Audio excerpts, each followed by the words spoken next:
So hello and welcome everyone. उम्मीद करता हूँ आप सब स्वस्थ होंगे।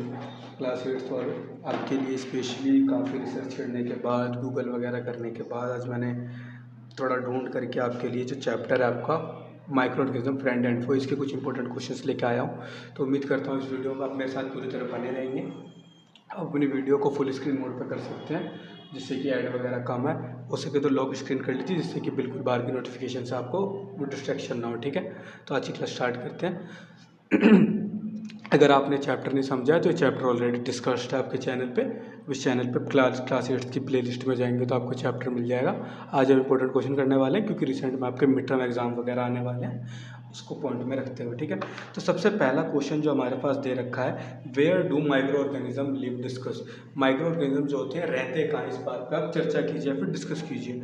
तो मैं सिंपली पहले आपको बेसिकली समझा दूं तो मैं आपको बताऊंगा कि माइक्रो ऑर्गेनिज्म जो होते हैं ना, हमारे कहीं पे भी रह सकते हैं, वो हर प्रकार के इन्वायरमेंट में रह सकते हैं। ठीक है, ऐसी कोई बाधा नहीं है कि वो रह नहीं पाएंगे, चाहे कोई दिक्कत नहीं है उनको। ठीक है, और जो हमारी बुक के अकॉर्डिंग आंसर है, जो हमारी एनसीईआरटी के अंदर जो आंसर दे रखा है, वो आंसर कुछ इस प्रकार से था। Micro organism may be single celled like bacteria, some algae and protozoa. Micro organism जो है ना हमारे, ये सिंगल सेल्ड भी हो सकते हैं, जैसे कि बैक्टीरिया या फिर कुछ एल्गी वगैरह होते हैं, और मल्टी सेलुलर, और या नहीं तो फिर मल्टी सेलुलर भी हो सकते हैं, जैसे कि अलगी एंड फंजाई वगैरह होते हैं। They can survive under all type of environment. मैंने क्या बोला, ये हर जगह रह सकते हैं। They can survive in all type of environment ranging from ice cold climate to hot spring. फिर चाहे वो बर्फ़ जैसा ठंडा या फिर हॉट स्प्रिंग के जैसा मौसम क्यों ना हो, डेजर्ट टू मार्शी लैंड, चाहे डेजर्ट हो चाहे मार्शी लैंड्स क्यों ना हो, वो हर एक में सर्वाइव कर लेंगे। They are also found inside the bodies of animal including humans. ये इंसानों की बॉडीज़ के अंदर या फिर एनिमल्स की बॉडीज़ के अंदर से भी पाए जा सकते हैं। सब micro organism grow on other organism while other exist freely. कुछ माइक्रोऑर्गेनिज्म जो होते हैं वो दूसरे ऑर्गेनिज्म के अंदर ग्रो होते हैं, वहीं कुछ जो होते हैं वो फ्रीली मतलब खुद से ही ग्रो हो जाते हैं। Micro organisms like amoeba can live alone while fungi and bacteria में लिव इन कॉलोनीज। कुछ माइक्रो ऑर्गेनिज्म अकेले रहते हैं लाइक अमीबा, और कुछ कॉलोनीज मतलब ग्रुप्स में रहते हैं लाइक फंजाई एंड बैक्टीरिया। ठीक है, ये हो गया आपका पहला क्वेश्चन। ये क्वेश्चन अगर आपका आएगा तो इस प्रकार से आ सकता है कि क्या आप ट्रू फॉल्स के फॉर्म में आ जाए कि माइक्रो ऑर्गेनिज्म हमारे जो होते हैं ये मतलब कि हॉट स्प्रिंग में रह पाएंगे कि नहीं रह पाएंगे। तो आपको बिल्कुल सोचना नहीं है, माइक्रो ऑर्गेनिज्म होते हैं हर इन्वायरमेंट में सर्वाइव कर सकते हैं। अब कुछ चीज़ यहाँ पे आपको एक खास पता चली, जैसे कि सम एल्गी को छोड़ दूँ अगर मैं, बैक्टीरिया जो होते हैं मेरे सिंगल सेल्ड होते हैं, और फंजाई जो होते हैं मेरे मल्टी सेलुलर होते हैं। एक और स्पेशल चीज़ पता चली, अमीबा जो होता है वो अकेले रहना पसंद करता है, वहीं फंजाई और जो बैक्टीरिया है ये कॉलोनीज़ में रहना पसंद करते हैं। तो एमसीक्यू की फॉर्म में पूछ ले चाहे जैसे ही पूछ ले, आप इसका आंसर आप इजीली दे पाएंगे। सेकंड क्वेश्चन पे चलूँ अगर मैं, how does micro organism increase the soil fertility. आपने अक्सर सुना, चैप्टर में हमने पढ़ा था कि माइक्रो ऑर्गेनिज्म हमारे दोस्त हैं, हमने कहा कि माइक्रो ऑर्गेनिज्म हमारी सॉइल की फर्टिलिटी बढ़ाते हैं। क्या आपने कभी सोचा कैसे बढ़ाते हैं? तो देखिए कैसे बढ़ाते हैं। Micro organism plays an important role in our life. Micro organism होते हैं काफ़ी इंपॉर्टेंट लाइफ रोल प्ले करते हैं हमारे जीवन में। Micro organism are use for various purposes. Micro organism का यूज़ काफ़ी सारे पर्पसेस के लिए हो सकता है। फॉर एग्जाम्पल, उदाहरण के लिए द ऑर्गेनिक वेस्ट, जो ऑर्गेनिक वेस्ट होते हैं जैसे vegetable peels, remains of animal faeces etcetera, are broken down into harmful and usable substances by bacteria. ये जितना भी कचरा होता है इनको तोड़ करके हार्मलेस करेगा इनटू हार्मलेस एंड यूजेबल, जिससे कि हमें दिक्कत ना हो, और यूजेबल सब्सटेंस में बनाने का काम बैक्टीरिया करते हैं। Bacteria is also used in preparation of medicine. Bacteria का यूज़ दवाइयाँ बनाने में भी होते हैं। और इन एग्रीकल्चर, अगर कृषि के अंदर देखें, खेती के अंदर, they are used to increase soil fertility by fixing nitrogen. इनका यूज़ सोइल फर्टिलिटी बढ़ाने में भी होता है, क्योंकि आपने पढ़ा है राइजोबियम एक बैक्टीरिया था जो कि हमारी सोइल फर्टिलिटी को बढ़ाने में मदद कर रहा है। तो सोइल फर्टिलिटी में भी माइक्रो ऑर्गेनिज्म हमारे लिए इस प्रकार यूजफुल हैं। Which bacteria is responsible for making curd? Simple answer, lactobacillus. आपको इतना बड़ा लिखना है तो लिखिए, नहीं तो आप सिंपल इतना भी लिख देंगे लैक्टोबैसिलस, तो आप वो भी चल जाएगा। कौन सा बैक्टीरिया रिस्पॉन्सिबल है कर्ड बनाने के लिए? लैक्टोबैसिलस। ये क्वेश्चन आपका एमसीक्यू बन सकता है और डायरेक्ट वन वर्ड में भी आ सकते हैं। इनफैक्ट आपके एनसीईआरटी में भी क्वेश्चन दे रखा था, विच बैक्टीरिया या फिर विच माइक्रो ऑर्गेनिज्म इज रिस्पॉन्सिबल या फिर प्रमोट फॉर्मेशन ऑफ कर्ड। दही बनाने से मतलब जहाँ भी पूछे आपको बताना है लैक्टोबैसिलस। ठीक है। इसका एक चीज़ दे रखी है, माइक्रोब्स और माइक्रो ऑर्गेनिज्म होते क्या हैं, तो वो सारे लिविंग ऑर्गेनिज्म जो कि हम अपनी नॉर्मल आंखों से नहीं देख सकते हैं। दीज माइक्रो ऑर्गेनिज्म और microbes are small in size, they can not be seen with the unaided eyes, या फिर अपनी नॉर्मल आंखों से हम नहीं देख पाएंगे इनको, इन्हीं को हम बोलते हैं micro organisms.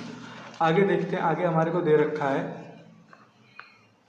Therefore these are known as microorganisms और microbes, इसीलिए हम इनको माइक्रो ऑर्गेनिज्म या फिर माइक्रोब्स कहते हैं। Micro organism are classified into 4 major groups. Micro organism को हमने 4 मेजर ग्रुप्स में बांटा है। दीज ग्रुप्स आर, ये ग्रुप्स कौन कौन से हैं, bacteria, fungi, protozoa and some algae. बहुत इंपॉर्टेंट क्वेश्चन है ये, कौन कौन से मेजर ग्रुप्स हैं आपसे डायरेक्ट भी पूछा जा सकता है। Fungi, protozoa and some algae, ये हमारे मेजर ग्रुप्स हैं जिनके अंदर हमने माइक्रो ऑर्गेनिज्म को बांटा है। With the help of activity which condition is known as fermentation. एक एक्टिविटी से बताइए कि कौन सी कंडीशन को आप फर्मेंटेशन कहते हैं। अपनी बुक में एक्टिविटी नहीं पढ़ी होगी तो हम यहाँ पढ़ लेते हैं। बुक में एक्टिविटी थी जिसके बाद हमें बता रखा है लुईस पास्चर ने फर्मेंटेशन की खोज वगैरह की है। तो अब शुगर से अल्कोहल बनाने की जो प्रक्रिया होती है ना, इसी को हम बोलते हैं फर्मेंटेशन, ठीक है।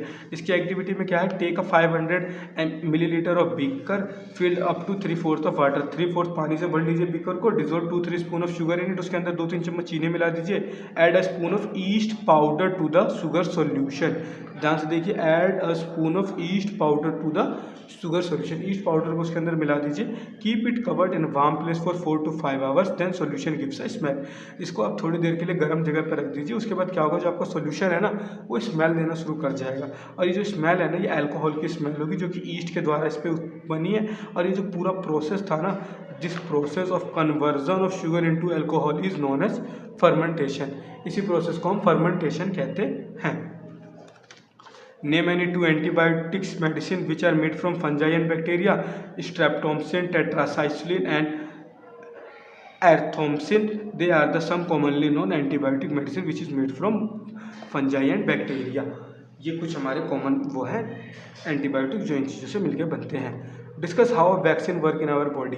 अब बताओ, वैक्सीन लगवाई थी हमने कोविड-19 में, चाहे कभी भी, या फिर हमने एंटीबायोटिक्स पढ़ा, एंटीबायोटिक्स हम लेते हैं, तो एंटीबायोटिक्स कह लो या फिर वैक्सीन कह लो, ये हमारे शरीर में असर कैसे करती है। अब देखिए क्या करती है। When a disease carrying microbes enter our body, जब भी कोई डिजीज कैरिंग माइक्रोब्स हमारे शरीर के अंदर एंटर होता है, डिजीज कैरिंग मतलब जो भी बीमारी लेके आ रहा है, the body produce antibodies to fight the invader. जो भी आ रहा है उससे लड़ने के लिए हमारा बॉडी एंटीबॉडीज बनाता है। वर्ड्स पे ध्यान दीजिएगा, एंटीबॉडीज बनाता है। And the body also remember how to fight the microbes if it enter again. और फिर बॉडी ये भी जान जाता है अगर ये दोबारा कभी हमारे शरीर के अंदर हमला करता है, फिर हमारे शरीर में इन होता है, तो दोबारा इससे किस प्रकार से हमें लड़ना है या फिर किस प्रकार इससे फाइट करनी है। So if dead and weekend microbes introduce a healthy body, the body fight and kill them by producing suitable antibodies. तो जब भी कोई भी इस प्रकार का चीज़ हमारे शरीर में एंटर होता है तो हमारा जो वैक्सीन वगैरह होता है असर दिखाते हैं और एंटीबॉडीज प्रोड्यूस करते हैं जो कि इनसे हमें बचाने का काम करता है।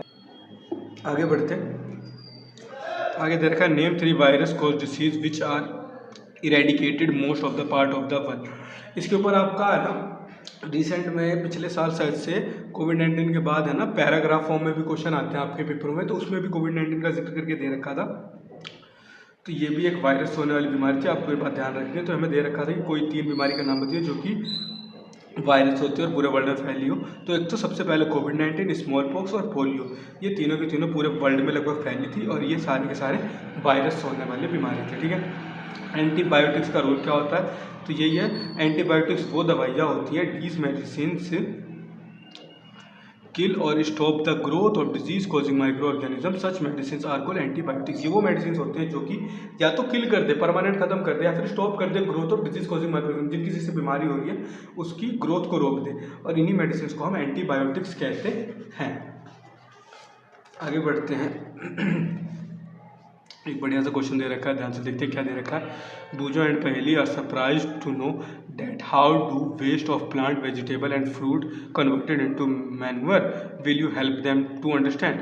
बूजो और पहेली जो है ये आश्चर्य में या सोच रहे हैं कि जो हमारे सब्जी वगैरह के जो कचरे होते हैं किस प्रकार मैन्योर खाद में कन्वर्ट होते हैं, तो मैंने समझाना है। देखिए कैसे होता है। We often see large amount of dead organic matter in the form of decaying plant and sometime dead animal on the ground, we find that they disappear after some time, this is because of microorganism decompose. देखिए इसमें जो main role होता है यही है। This is because micro organism decompose dead organic waste of plant and animal converting into simple substances. जो हमारे micro organism होते हैं ना, इनको डिकम्पोज करना शुरू कर देते हैं, इनको सड़ा करके टुकड़ों में ब्रोकन करना शुरू कर देते हैं और इनको एक ऑर्गेनिक या फिर यूजफुल हार्मलेस आइटम बना देते हैं, जो कि हमारा मैन्योर बन जाता है। तो यही प्रोसेस है, ये पूरा का पूरा आपको उसमें समझाना पड़ेगा। ये जो होता है हमारा थोड़ा सा है ना स्मेली होता है, बट ये इन्वायरमेंट को क्लीन भी कर रहा है, क्योंकि जो आपका कचरा था वो कचरा पड़ा रह जाता है, उस कचरे को इन्होंने खाद में कन्वर्ट कर दिया माइक्रो ऑर्गेनिज्म ने। तो ये आपको लिखना पड़ेगा, by decomposing and broken down into simpler harmless usable या फिर यूजफुल सब्सटेंसेस। ठीक है, क्वेश्चन बहुत बढ़िया दे रखा है। We should keep a handkerchief on the nose and mouth while sneezing while. जब भी कभी आप छींकते हैं, जब भी कभी आपको छींक आए, तो हमारे को मुंह पे हैंकरचिफ रखना चाहिए। हैंकरचिफ बोलते हैं अपने रुमाल को। ऐसा क्यों करना चाहिए बताइए? बचपन से हमने मोरल वैल्यूज़ में सुना है कि जब भी छींको तो मुंह पे रुमाल रखो, ऐसा क्यों? तो ये तो मैं बता ही देता हूँ। इससे पहले एक चीज़ आपको बता दूँ, आपके चैप्टर में था जिसका नाम था कम्युनिकेबल डिसीजेज। अगर आपको याद हो तो कम्युनिकेबल डिसीज हमने पढ़ा था, वो बीमारियाँ होती हैं जो एक इन्फेक्टेड पर्सन से किसी हेल्दी पर्सन में ट्रांसमिट हो जाती है या फिर फैल जाती है। तो क्या बताया, इन्फेक्टेड से हेल्दी में फैल जाती है। तो अगर आप छींकोगे, कॉमन कोल्ड भी तो एक हमारा कम्युनिकेबल डिसीज ही होता है। अगर हमने छींका, अगर हमने रुमाल रख लिया तो दूसरे में नहीं पहुंचेगा, नहीं रखा तो दूसरे में जा सकता है। तो यही इन्होंने यहाँ पे समझा रखा है। When a person suffering from common cold and sneezes, जब भी कोई बंदा कॉमन कोल्ड से परेशान और छींकता है, fine droplet of moisture carrying thousands of virus are spread in the air. Fine droplet of moisture carrying thousands of virus are spread in air. जो droplet निकलते हैं ना मॉइस्चर के, जो बूंद बूंद से, उनमें थाउजेंड्स ऑफ वायरस होते हैं जो कि हवा में फैल जाते हैं। एंड द वायरस में enter the body of a healthy person while breathing. और ये जो वायरस है ये किसी हेल्दी पर्सन के बॉडी में भी एंटर हो सकता है while breathing. That's why we should keep a handkerchief on the nose and mouth while sneezing. इसीलिए हमारे को अपने मुंह पे एक हैंडकरचिफ या फिर एक वो क्या कहते हैं रुमाल वगैरह नाक पे रख लेना चाहिए जब भी कभी हम छींक रहे हो तब। Now we have a question, it is advisable to always keep covered food why. ऐसा हमसे कहा जाता है खाना हमेशा ढक के रखो, ऐसा क्यों? तो there are some insect and animal which act as carrier of disease causing microbes. Housefly is one such carrier. हमारे यहाँ पे कई सारे ऐसे इंसेक्ट और एनिमल्स होते हैं जो डिजीज़ कैरिंग होते हैं, डिजीज़ को लेकर कैरी कर रहे होते हैं। उदाहरण के लिए अगर हम अपने घर में देखें तो एक हाउस फ्लाई होती है, एक प्रकार का कैरियर ही होता है। ये फ्लाई क्या होती है, किसी भी गार्बेज पे बैठती है। Fly sit on the garbage and animal excreta, जो भी एनिमल का वेस्ट होता है उस पर बैठती है। Pathogen stick to their bodies when these fly sit uncovered food they में ट्रांसफर द पैथोजन। पैथोजन क्या होते हैं? Disease causing microorganisms. अब इनके अंदर वो बैठ गए, अब ये हमारे खाने में बैठ गए, तो खाने पे भी तो वो इंजेक्ट हो जाएगा, खाने पे भी तो ट्रांसफ़र हो सकता है ना पैथोजेंस। इसीलिए वो whoever eat the contaminated food likely to get food. इसीलिए जो भी इस प्रकार का खुला का खाना खाते हैं वो बीमार पड़ जाते हैं, और इसीलिए हम इसको एडवाइस करते हैं खाने को हमेशा ढक के रखने के लिए। And avoid consuming uncovered items of food, और हमारे को अनकवर्ड फूड आइटम इसीलिए कंजर्व नहीं करना चाहिए। Which mosquito is known as carrier of dengue virus and carrier of parasite of malaria? Dengue female Aedes और मलेरिया फीमेल एनाफिलीज। सिंपल सा एक लाइन ये याद कर लो, डेंगू के लिए फीमेल एडिस और फीमेल एनाफिलीज हमारा पैरासाइट ऑफ मलेरिया, मलेरिया लाने के लिए रिस्पॉन्सिबल है। मलेरिया डेंगू वाला आपका एमसीक्यू में मोस्ट प्रोबेबली चांसेस होते हैं कि आएगा ही आएगा। कम्युनिकेबल डिसीज अभी हमने डिस्कस कर लिया, वो बीमारी जो एक इन्फेक्टेड से हेल्दी में फैल जाते हैं वो होते हैं। How can you spread of malaria and dengue suggest in 2 ways. Suggestion पक्का आएगा बच्चों को, मिड टर्म एग्जाम है, बारिश के बाद का मौसम है, तो मलेरिया डेंगू मौसम में भी फैला हुआ है, तो पेपर में भी अक्सर हमारे नियर बाय से रिलेटेड ही क्वेश्चन उठते हैं। तो आपसे पूछा गया कि मलेरिया और डेंगू को बचाने के लिए कोई 2 उपाय बताइए। तो अगर आपने ध्यान से चैप्टर पढ़ा हो, चाहे वैसे भी नॉर्मल बताया जाता है कि जो हमारे डेंगू मलेरिया के मच्छर होते हैं नॉर्मल साफ पानी में होते हैं, तो ब्रीड इन वाटर पानी में होते हैं। तो first, we should not let water collect anywhere in coolers, tyres, flower pot etcetera. कहीं पे पानी इकट्ठा होने ना दें। Second, by keeping the surrounding clean and dry we can prevent mosquitoes from breeding. अपने आसपास के एरिया को क्लीन और ड्राई, सूखा और साफ रख करके भी हम ब्रीडिंग को रोक सकते हैं, जिससे कि ये मच्छर पैदा नहीं होंगे तो बीमारी नहीं होगी। ठीक है। Write down preventive measure of cholera typhoid which are cause due to bacteria. कुछ प्रिवेंटिव मेजर बताइए कोलेरा और टाइफाइड जैसी बीमारियों से बचने के लिए जो कि बैक्टीरिया से होती है। अब बैक्टीरिया से होती है तो ट्रांसमिशन हो सकता है, ठीक है। तो जो सबसे पहला आया general preventive measure, maintaining personal hygiene and good sanitary habits. अपने आसपास में बढ़िया सफाई रखिए, अच्छी सैनिटरी हैबिट्स रखिए। Second, we have consume properly cooked food and boiled drinking water only. अच्छे से पका हुआ खाना खाएं और उबला हुआ पानी ही पिएं। And take consult of doctor, और डॉक्टर की सलाह भी अवश्य ले लें। What do you mean by preservatives? Write down the 2 ways of food preservatives. आप प्रिजर्वेटिव से क्या समझते हैं और 2 ऐसे तरीके बताइए जिससे कि आप खाने को बचा सकते हैं। तो सबसे पहले, a preservative is a substance or chemical that is added to product such as food products, beverages, paint, biological samples, cosmetic, wood and many other product to prevent decomposition by microbial growth or undesirable chemical changes. Preservative वो सारे substance, सारे chemicals होते हैं जिसका हम use करते हैं अपनी चीज़ों की लाइफ स्टाइल को बढ़ाने के लिए, समय से उनकी बढ़ाने के, जिससे कि वो खराब ना हो पाए, ठीक है। और 2 मेथड पूछे थे, तो सबसे पहला मेथड हम लिखेंगे common salt had been used to preserve meat and fish for ages. Common salt का यूज़ कर सकते हैं जिससे कि मीट और फिश को हम काफ़ी समय के लिए बचा सकते हैं। Second, use of oil and vinegar prevent spoilage of pickles because bacteria can not live in such an environment. क्योंकि जब ऑयल और विनेगर आप डाल दोगे अचारों में तो बैक्टीरिया उस एनवायरमेंट में सर्वाइव ही नहीं कर सकता। तो ये सेकेंड मेजर हो जाएगा जिससे कि हम अपने भोजन को बचा सकते हैं लंबे समय के लिए। Next we have, why should we avoid standing close to tuberculosis patient while he or she is coughing. हमारे को किसी भी ट्यूबरक्लोसिस वाले पेशेंट से दूरी क्यों बनाए रखनी चाहिए जब भी कभी वो खांस रहा हो? तो ये इन्फेक्टेड पर्सन से हेल्दी पर्सन में फैलने वाली बीमारी है। It can spread jump from him to our self. उनसे हमारे तक आ सकते हैं और हम इनहेल कर जाएंगे तो हम बीमार पड़ सकते हैं, इसलिए बचना चाहिए। बाकी एग्जैक्ट मीनिंग के साथ दे रखा है, tuberculosis is an airborne disease which is easily spread when the infected person cough as coughing is spread jumps in the air and these jumps remain suspended in air until inhaled by person in proximity of the patient who is suffering from the disease. This is why we should avoid standing close to TB patient. जब भी कोई बंदा वहाँ पे खड़ा रहेगा, जब किसी ने छींक दिया तो वो जो वायरस थे या पर्टिकुलर जो बैक्टीरिया थे वो तो उस एरिया में रह गए ना।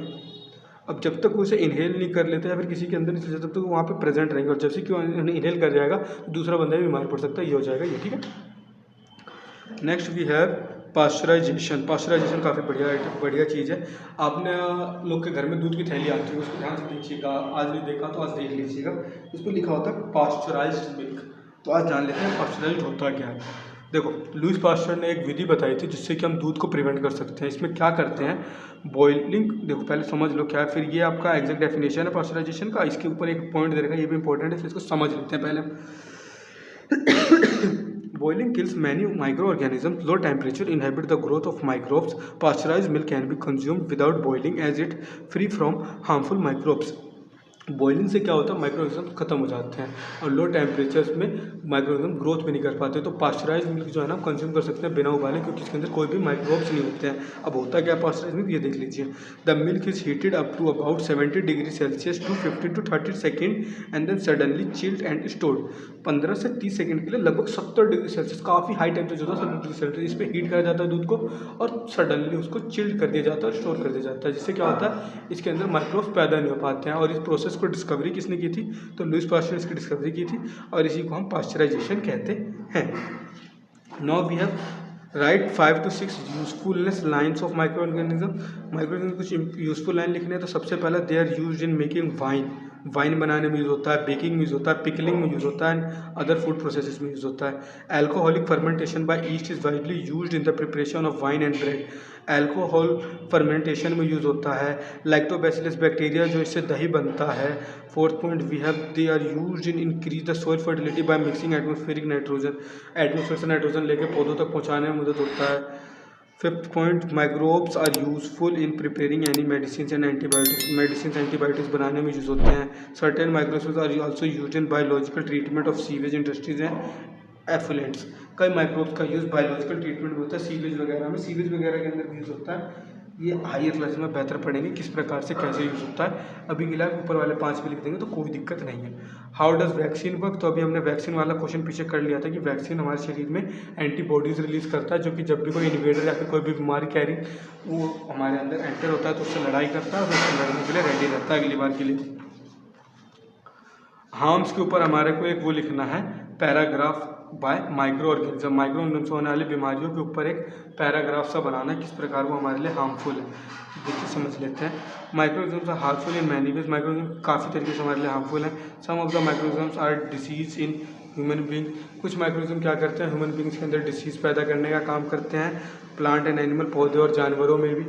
सच disease causing microorganisms are called pathogens, ये जो बीमारी पैदा करने वाले माइक्रो ऑर्गेनिज्म्स होते हैं इन्हीं को हम पैथोजेंस भी कहते हैं। इसके बाद हमारे को दे रखा है some microorganisms spoiled food, clothing and leather. Some of the common diseases affecting humans are common cold. कुछ माइक्रोऑर्गेनिज्म होते हैं खाने को सड़ा देते हैं, कपड़े और लेदर को ख़राब कर देते हैं। कुछ जो होते हैं डिजीज अफेक्टिंग होता है जैसे कॉमन कोल्ड वगैरह ले आते हैं, chicken pox, tuberculosis. Several microorganism not only cause disease in human but also in animals, कई सारे माइक्रोऑर्गेनिज्म ऐसे भी हैं जो सिर्फ इंसानों में नहीं बल्कि एनिमल्स में भी बीमारी पैदा करते हैं। फॉर एग्जाम्पल एंथ्रेक्स एक dangerous human and cattle disease है कॉज्ड बाय बैक्टीरियम। एंथ्रेक्स एक जानवरों में होने वाली बीमारी है जो कि बैक्टीरिया से ही होती है। And disease causing microorganism in plant like wheat, potato, sugar corn, सिम्पला, other reduce the yield of crops, और फसलों में भी बीमारियां पैदा करता है माइक्रोऑर्गेनिज्म जिससे कि फसल भी हमारे खराब भी होते हैं। While returning from school, Bhujo ate chaat from street hawker, Bhujo ने क्या करा चाट खा लिया बगल में जो रेडी लगा रखी थी स्ट्रीट हॉकर अंकल ने उनसे। When he reached home, जब वो घर पहुंचा, he felt ill and complained of stomach ache and fell ill, उसके पेट में दर्द होता है और वो बीमार पड़ जाता है। What could be the reason, क्या कारण हो सकता है इसके पीछे का।